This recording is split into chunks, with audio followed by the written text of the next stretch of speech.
नमस्कार, आप देख रहे हैं समाचार 24 प्लस और मैं विकास कुमार। जैसा कि आप देख रहे हैं कि भारत वर्ष में अभी कोरोना महामारी चल रही है और जिसको लेकर सरकार द्वारा एक लॉकडाउन 23 मार्च से लेकर 31 मई तक किया गया था। और इस लॉकडाउन में बहुत से संस्थाओं ने गरीबों की मदद की है, बहुत से पॉलिटिशियन ने मदद की है, बहुत सेलिब्रिटी ने मदद की है। ऐसा ही एक नाम प्रयत्न का आता है जो इस लॉकडाउन में बहुत से गरीबों की मदद की है, बहुत से लोगों को सैनिटाइज किया है, बहुत से लोगों को जागरूक किया है और एक अवेयरनेस फैलाया है कि इस लॉकडाउन महामारी से कैसे बचे। हमारे साथ प्रयत्न के चेयरपर्सन समी अलावत जी हैं और उनसे हम बात करेंगे कि इस पूरे लॉकडाउन में उन्होंने कैसे कैसे जागरूक किया और क्या क्या मदद की। मैम, सबसे पहले आपको बहुत बहुत स्वागत हमारे चैनल में। थैंक यू, धन्यवाद। हम समी अलावत, चेयरपर्सन ऑफ प्रयत्न, और मैं इंटरनेशनल ह्यूमन राइट्स की हरियाणा की प्रेसिडेंट हूँ, महिला विंग। तो मैं महिलाओं के लिए भी काम करती हूँ, बच्चों के लिए भी काम करती हूँ। ह्यूमन राइट्स के ऊपर जो भी कोई प्रॉब्लम्स आती हैं, कहीं से भी कोई मेरे पास में कोई प्रॉब्लम है, मैं उसको भी सॉल्व करती हूँ इन ऑल ओवर हरियाणा। और ये हमारी इंटरनेशनल टीम है। अगर कोई प्रॉब्लम कहीं इंटरनेशनल रिलेटेड भी होती है तो हम लोगों के डिस्कशन चलते रहते हैं। भारत में बहुत कोरोना महामारी एक फैली पड़ी है। इस लॉकडाउन में बहुत से संस्थाओं ने, बहुत से पॉलिटिशियन ने, बहुत से सेलिब्रिटी ने मदद किया। आपकी संस्था द्वारा, आपके द्वारा क्या क्या मदद की गई और किस किस लोगों को आपने कैसे कैसे जागरूक किया? हमारी संस्था प्रयत्न भी बिल्कुल योद्धाओं की तरह काम कर रही है। जैसे एक योद्धा मैदान में, लड़ाई के मैदान में जैसे बॉर्डर्स की लड़ाई होती है, अभी तो वही सीन है। कोविड भी उसी तरीके का है।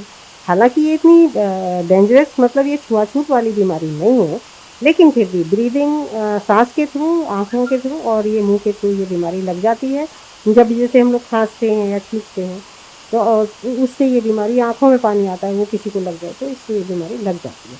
तो हम लोगों को इसके बारे में, हमारे जितने भी वॉलंटियर्स हैं हमारे NGO के, प्रयत्न के जितने भी टीचर्स हैं, वो जगह जगह जाके सबको खाना भी बांटते हैं, उनको समझाते भी हैं उनकी किस तरीके से। और हम लोगों ने बहुत मास्क भी बांटे हैं, सैनिटाइज़र भी बांटे हैं और हैंड वॉश भी बांटे हैं, ताकि वो अपने हाथों को धो सकें। और उनको समझाया गया है कि हर एक चीज़ का इस्तेमाल तरीके से होना चाहिए। कोई भी चीज़ अति की तो बुरी होती है। जैसे हम लोगों ने मास्क का उन लोगों को बताया कि मास्क भी आप पहनो, लेकिन थोड़ी थोड़ी देर के लिए बीच में हटाना ज़रूरी है, नहीं तो उससे भी ब्रीदिंग प्रॉब्लम शुरू हो जाती है और लगता है कि कोविड होता है, लेकिन वो कोविड नहीं होता। हर एक खांसी, हर एक जुकाम कोविड नहीं होता। लेकिन अगर लगे कि गला सूख रहा है बार बार और सांस लेने में तकलीफ हो रही है, तो आप जाइए और 2-4 दिन काढ़ा पीजिए, हल्दी का दूध पीजिए 3-4 बार दिन में, तो आप अपने आप में ही ठीक हो जाएंगे। ये बीमारी ऐसी नहीं है, इतनी खतरनाक नहीं है कि काढ़ा और हल्दी का दूध पीने से ठीक नहीं होगी ये। लेकिन हाँ, कमरे का, अगर किसी को कोरोना हो गया तो उस कमरे का टेम्परेचर 40 से ऊपर ही होना चाहिए। 40 से नीचे उस कमरे का टेम्परेचर नहीं होना चाहिए, तो वो बंदा अपने आप ठीक हो गया। अगर किसी को हो भी गया तो हम ये सारी जानकारियाँ जो कि आरोग्य सेतु पर हैं, जो कि गृह मंत्रालय से और अपने गवर्नमेंट की तरफ से हैं, वो उन्हीं चीज़ों को हमें फॉलो करना है। ये पूरे दुनिया में फैला हुआ है और वहाँ से आगे इंडिया में पहले कम था, हमारे भारत में पहले कम था, लेकिन भारत में जैसे जैसे खुलेगा ये बढ़ेगा, क्योंकि लोग प्रिकॉशन लेंगे नहीं। लोग सोच रहे हैं कि कई बार होता है ना कि जैसे छोटे बच्चे को होता है ना कि हम बहुत दिनों के बाद घर से निकल रहे हैं, दोस्तों में मिलेंगे, वहाँ मिलेंगे, तो वो वहाँ उस तरीके से फैल भी सकती है। तो लॉकडाउन से पहले की संख्या और लॉकडाउन के बाद की, मतलब इससे इनको जो सरकार चाहती थी वो तो फायदा हुआ ही नहीं। इस पे आप क्या कहना चाहेंगे? मैं, सरकार ने तो जितना हमारे हिंदुस्तान के लिए किया, हमारी भारत की सरकार ने इतने किसी भी देश की सरकार ने नहीं ध्यान दिया। भारत सरकार ने चाहा था कि लॉकडाउन करके लोगों को समझा दिया जाए, हैं, और समझा दिया जाए कि ये प्रिकॉशन आपको लेनी है। अगर आप घर से बाहर निकलें तो आप ये प्रिकॉशन लो, सैनिटाइज करो, हाथ धो। हजार बात ये चीज़ें हर एक अनाउंस करवाई हैं, गाड़ियों में जाके कराई हैं, सबके थ्रू कराया है, लेकिन लोग फॉलो नहीं करेंगे। जब तक सेल्फ डिसिप्लिन नहीं होगा, कोई भी, आपके घर है, मान लिया आपके घर में एक बड़ा आदमी आपको समझा रहा है, बार बार एक ही चीज़ समझा रहा है, आप उसको नहीं मान रहे, तो आप बीमार हो गए। ये रीज़न है कि लोग बीमार हो रहे हैं, यही रीज़न है कि लोग, ये बीमारी बढ़ रही है। और अगर लोग रूल्स को फॉलो करेंगे और मास्क लगाएंगे और डिस्टेंस मेंटेन करेंगे तो ये बीमारी हमारे हिंदुस्तान से तो ख़त्म हो जाएगी। अगर मोदी जी की समझाई हुई बात भी समझ में नहीं आई तो फिर तो किसी की भी बात समझ में नहीं आएगी। हरियाणा सरकार खट्टर जी के द्वारा कोई समर्थन दिया गया या कोई सपोर्ट किया गया जो इसमें अवेयरनेस फैला रही है? हम लोगों ने ना खट्टर जी से कोई मदद मांगी है। हाँ, हम हर एक इंसान को सरकार की तरफ इतना नहीं देखना चाहिए, हमारी खुद की भी कुछ जिम्मेदारियां होती हैं। आप अपने घर को खुद चलाते हैं तो आपके समाज को भी चलाने की कोशिश करो, या आप समाज सेवक मत कहलाओ। अगर आप कहते हैं कि हम समाज सेवक हैं तो समाज की सेवा में करने का आपके अंदर, खुद के अंदर भी कुछ ऐसा होना चाहिए जज्बा कि आप उसको करें, सेवा, समाज सेवा करें। आप हर वक्त सरकार का दरवाज़ा किस लिए खटखटाएंगे? आप हर बार सरकार किस किस के लिए काम करेगी? सरकार के पास इतना काम होता है कि अगर वो इन छोटी छोटी चीज़ों में उलझी रहेगी, उसने नियम बता दिए, उसने तरीके बता दिए आपको कैसे जीना है, तो उससे ज़्यादा वो सरकार क्या कर सकती है। मैं तो सरकार से बहुत खुश हूँ कि उसने पहले अवेयरनेस प्रोग्राम इतने चलाए, हर जगह अवेयरनेस प्रोग्राम चलाए और सबको समझा दिया है। सबके बच्चा बच्चा जानता है कि हमें क्या क्या फॉलो करना चाहिए। हाँ, व्हाट्सएप में इतने सारे रूल्स आ रहे हैं, उनको मत देखो। अपने जो आरोग्य सेतु है उसको देखो, और जितनी भी उन्होंने बातें बताई हैं उन पर ध्यान दो। काढ़ा पियो, दूध पियो हल्दी वाला, और डिस्टेंस मेंटेन रखो, मास्क पहनो और साबुन से हाथ धो। ये कोई ऐसी छुआछूत की बीमारी तो है नहीं कि भाई आप इससे बच नहीं सकते। आप बच सकते हैं अगर आपने अपना सेल्फ डिसिप्लिन मेंटेन रखा तो। धूम्रपान नहीं करना है, ये चीज़ें जितनी भी बताई हैं उनको फॉलो करना है तो नहीं ये होगा। आपकी जो संस्था है मैम, ये कौन कौन से सिर्फ हरियाणा में है, हमारी संस्था सिर्फ हरियाणा में है, अभी दिल्ली तक नहीं गई है। लेकिन हम कोशिश कर रहे हैं कि हम इस जो अभी ये हमारी ऑनलाइन जो स्टडीज़ हैं, हम चाह रहे हैं कि हम लोग कोशिश कर रहे हैं कि हम पूरे इंडिया को इसमें जोड़ें। हमारे एनजीओ का नाम ही कोशिश मतलब वही प्रयत्न है, तो प्रयत्न कोशिश कर रही है और भी कि हम ज़्यादा से ज़्यादा लोगों को एजुकेट कर सकें, कोविड के लिए भी, पढ़ाई के लिए भी, कैरियर के लिए। अभी तक इस संस्था में कितने मेंबर हैं और कौन कौन से मेंबर ने क्या क्या मदद की? हमारे 35 मेंबर हैं, 35 मेंबर हैं। इसमें कंपनियों के सीईओ भी शामिल हैं, इसमें कंपनियों के कुछ एक मैनेजर भी शामिल हैं जो कि हमारे बच्चों को पढ़ा रहे हैं। हमें पता चला है कि आपको विवेक ओबराय जी के द्वारा एक लेजेंड अवार्ड में आपको एक सम्मानित किया गया था, और उनके अलावा कहाँ कहाँ से आपको? मेरे को कम से कम भी हज़ारों अवार्ड मिल चुके हैं। मेरा शोकेस भरा पड़ा है अवार्ड से, लेकिन अवार्ड इज़ ओके। अवार्ड मायने नहीं रखते आपके काम के लिए, आपकी लगन, आपके बच्चों ने क्या अचीव किया है वो मेरे लिए अवार्ड है।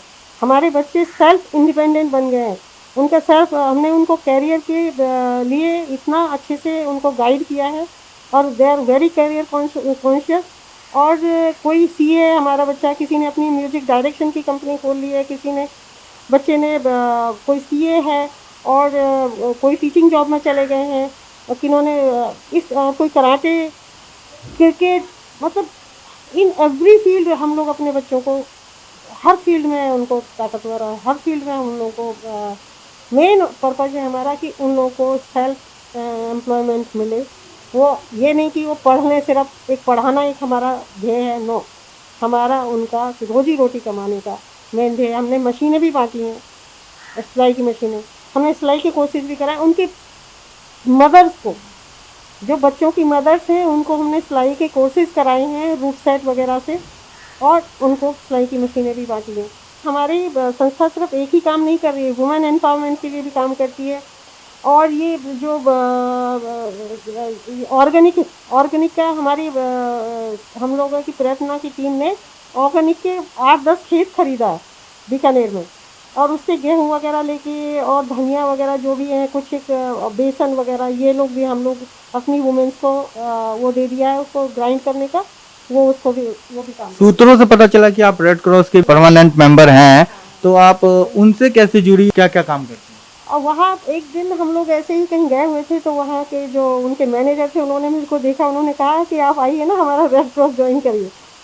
हम फिर एक दिन ऑफिस गई, और उन्होंने बोला कि आप रेड क्रॉस ज्वाइन करो। मैंने red cross join life membership ले ली, और रेड क्रॉस इतने अच्छे काम कर रही है। अगर देखा जाए, देखो हर जगह माइनस और प्लस होता है, लेकिन रेड क्रॉस बहुत अच्छे काम कर रही है। हम लोग जगह जगह जाके कहीं स्टैक्स बांटे हैं, कहीं पर हम लोगों ने ब्लड डोनेशन कैंप तो हमारे चलते ही रहते हैं। और इस टाइम पे जितना फूड हम लोग इसने रेड क्रॉस ने बांटा है, उसका तो मेरे पास में कोई मतलब वो नहीं है। लाखों लोगों को पूरे ऑल ओवर हरियाणा में, जब से कोविड का ये महामारी फैली है, तब से हॉस्पिटलों में आपको पेशेंट्स नज़र नहीं आए। क्या आजकल बीमार होना बंद हो गए लोग, या क्या हो गया? यहाँ हॉस्पिटलों में तो बिजनेस शुरू कर रखा है गवर्नमेंट, इसमें कोशिश करती है लेकिन इंटरफेयर करने की, लेकिन वो प्राइवेट है, किसी ना किसी तरीके से सरकार को जिम्मेदार नहीं ठहरा सकते इसके लिए। हर एक कोई जिम्मेदार है। जो हमारे आप प्रकृति के साथ अगर खिलवाड़ करेंगे तो प्रकृति आपको नहीं छोड़ेगी। ये कलयुग की समाप्ति ही समझ लीजिए कि ये एक तरीके से देखा जाए तो ये सब कुछ डिस्ट्रॉय तो करेगी, क्योंकि प्रकृति के साथ बहुत खिलवाड़ हुआ है और कोई माना नहीं है। वैसे आपने जो मेरे से एक बात कही थी कि लोगों को फ़ोटो खिंचाने का बड़ा शौक़ है, जाएंगे और वहाँ जाके ये बांटेंगे नहीं और फ़ोटो खिंचा लेंगे, ये 75 या 80% करेक्ट है। लेकिन 20% लोग ऐसे भी हैं जो कि वाकई में ऑन ग्राउंड का, लेकिन 20% के करने से ये काम नहीं होगा। इसको हर एक को जागरूक होना पड़ेगा। हर एक बंदे को, चाहे वो बच्चा है, अपने बच्चों को सिखाना पड़ेगा कि अगर प्रकृति में रहना है, आगे तक रहना है, ज़िंदगी को सुरक्षित रखना है तो प्रकृति को बचा के रखो, पेड़ पौधे लगाओ, पानी बचाओ और साफ़ रखो, गंदगी मत फैलाओ। और ये जो पॉलिथीन और ये जो चीज़ें चली अभी देखिए, इन्होंने ही सब कुछ फैलाया है। अब ये सब वापस कहते हैं ना, तो प्रकृति को जो दोगे आप, आपको डबल में वापस मिलेगा। तो हमने जो दिया है वो डबल में नहीं 100 गुना में वापस मिल रहा है। अभी गवर्नमेंट द्वारा अनलॉकडाउन 1.0 स्टार्ट कर दिया गया, उसमें आप क्या मैसेज देना चाहेंगे? लोग कैसे अपनी लाइफ को सरवाइव करें और कैसे सेफ्टी से बचे और चलें? देखिए, वही है जो कि मैंने आपको बताया कि रूल्स को फॉलो करें, डिस्टेंस मेंटेन रखें, अपना मास्क पहनें और अपना थोड़ा दूर रहें और अपना काम करें और साबुन का और उसका इस्तेमाल करें, सैनिटाइज़र का। और ज़्यादा स्प्रे नहीं करके बंद करके बैठना है। अगर स्प्रे किया हुआ है तो एसी वेसी मत चलाइए, क्योंकि गाड़ी में भी स्प्रे किया हुआ है तो एसी मत चलाइए, क्योंकि हर एक चीज़ों का, हर एक लोगों को क्या हुआ कि एक वहम हो गया कि नहीं गाड़ी में भी स्प्रे कर दो, फिर वो आग लग जा रही है, क्योंकि स्प्रे में भी अल्कोहल है ना। तो कभी भी किसी भी चीज़ का मिसयूज़ मत करो। लेकिन हाँ, सेफ्टी ये नहीं है, ये कोई छुआछूत की बीमारी नहीं है, ये तो मैंने पहले भी बताया। इसके लिए आपको साबुन से हाथ धोना है। ये नहीं कि वो कहते हैं ना कि घर आओ तो बाहरी कपड़े निकाल लो, ये कर लो, बोले वो कोई ज़रूरत नहीं है। आप घर आए, आप बाहर में अपना स्प्रे रखिए, थोड़ा सा स्प्रे करिए, अपना जाइए बाथरूम में नहाइए आइए, कुछ भी करिए। ऐसा कुछ नहीं है, इतना डर के, इतना भयानक नहीं है ये कुछ।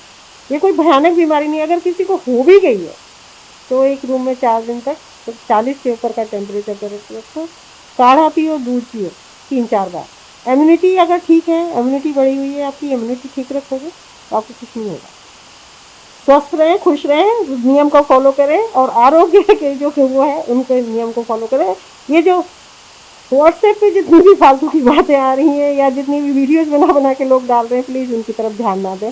बी अवेयर, मास्क का इस्तेमाल करें, लेकिन बीच बीच में मास्क को भी हटाते रहें। अपना भी ध्यान रखें और दूसरा का भी ध्यान रखें। जय हिंद, जय भारत। अभी हमारे साथ प्रार्थना की चेयरपर्सन जुड़ी थी और उनका कहना है कि ये महामारी उतनी पैनिक नहीं है, वो डरे नहीं, अपना बस सेफ्टी से चले और सैनिटाइज का यूज करें, मास्क का यूज करें और ज्यादा से ज्यादा अपने आप को सेफ रखें। तब तक के लिए देखते रहिए समाचार 24+। मैं विकास कुमार, कैमरा पर्सन सुहेल के साथ।